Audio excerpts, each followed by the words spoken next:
Hello and welcome to Overdrive. I'm Shireen Bhan. Now, since Volkswagen entered India, it's been making some pretty steady progress. 2010 saw the launches of the new Polo and the Vento, and the company is kickstarting 2011 with the launch of the new Passat. Bert goes down to Goa to get you this first drive report. In 2006, Volkswagen entered the Indian car market offering the Passat. It was a fairly accomplished sedan globally, and in India, it offered the right mix of space, comfort and luxury. 4 years on, the Passat has evolved considerably, yet it retains a lot of its traditional characteristics, but it incorporates and infuses a lot of cutting-edge technology and Volkswagen's smashing new design language.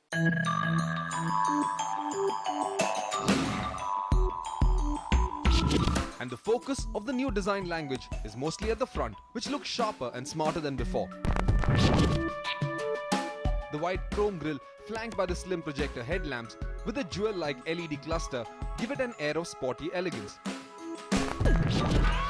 The nose is further accentuated by the bumper, which otherwise would look pretty large and ungainly if it were not for the slim air dam and those wide driving lamps. What makes this profile even more interesting is all the chrome lavished liberally, complemented by the crystal clear glass areas that sparkle and shine. Close inspection, however, will reveal that several aggregates haven't changed, such as the hood or the side profiles, which still retain the same lines as the last generation car. Yet, the details that have changed give the Passat an overall perspective of being an entirely new car. Clever design this.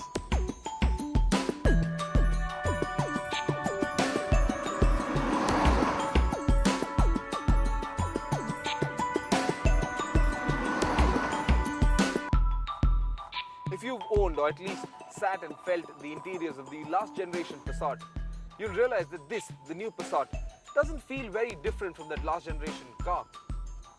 You'll realize that the clocks are just as big, those huge numbers etched on those dials. The center console, well, it's the same design, and even the key fob sits in the same place where it used to.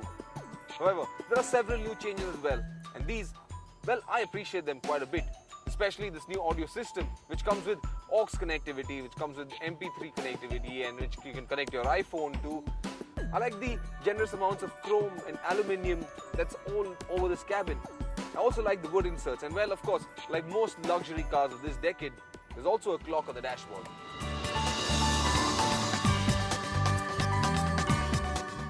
As of now, the Passat is only available with a 2-litre direct injection turbo diesel engine. The turbo petrol will get here too, eventually. But for now, let's focus on the oil burner. Power has increased to 170 PS and torque is now 350 Nm. But what hasn't changed is the way this engine behaves and feels. Now, I've driven the Passat for a long time, roughly around 8 months as a long-termer. That is the last generation Passat. And well, the one grouse that I had with that car was that the engine and the transmission always felt like it was doing a task. It wasn't driving comfortably, not easily. It always felt laborious. And well, that same sensation is there in the new Passat as well. It doesn't feel free, it doesn't feel energetic, it doesn't feel luxurious, relaxed at doing what it's doing. In fact, it feels strained at times. You can hear the engine, you can hear the gearbox. And well, that's something that I thought would have vanished in the new car. Unfortunately, it hasn't. But turn the blender to full speed and what you get is a remarkably sprightly car. The engine responds cheerfully and the low RPM dullness is replaced with a linear and highly progressive power curve. You could almost sense it wanting to growl. Grrr, why am I a diesel? What makes the new Passat particularly interesting to drive is the 6-speed DSG gearbox with paddle shifts, which are quite useful in day-to-day city traffic and quite a revelation when you get excited and release the boy within you. But if you've seen the media blitz surrounding this car's launch, the buzzword is blue. Blue motion is a package that incorporates several technologies such as the start-stop system, which works in this manner. You drive up to a traffic light, halt, and it goes red, and well, the engine cuts itself off, just dies out on you. And then to kickstart it back to life, all you have to do is step on the accelerator pedal, and that will get you moving.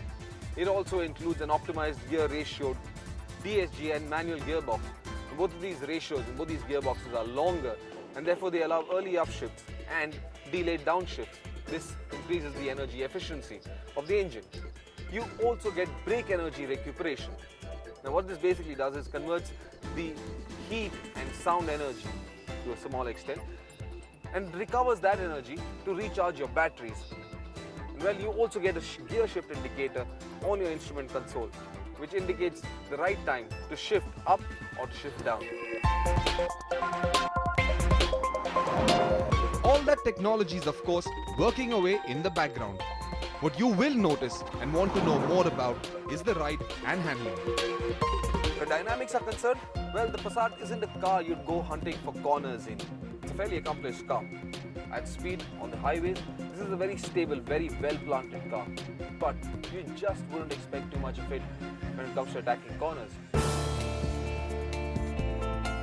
At low speeds, you can feel some body roll, but fire up the turbo and push the car harder, and the Passat immediately feels taut and confidently poised to hurl itself around bends.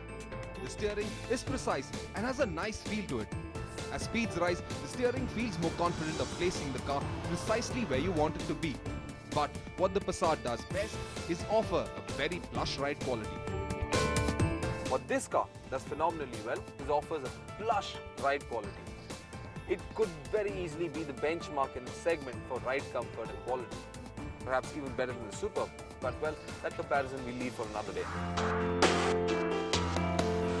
It's clear to see that the Passat has matured from a slightly overweight fat cat mobile to a sleeker and more energetic form, both visually and dynamically. The traditional aggregates are still intact, so you can still enjoy being driven around. But if the mood takes you, you'd equally enjoy driving the Passat yourself, and that's the biggest change. Forget the fact that this car is very nicely priced, starting off at just 20 lakhs ex-Delhi, and that there's a whole lot of equipment that simply can't be matched by the competition. All that is passé, because this is by far one of the most deceptive cars in the market. It has the best of both worlds in either the rear or the driver's seat. Take your pick.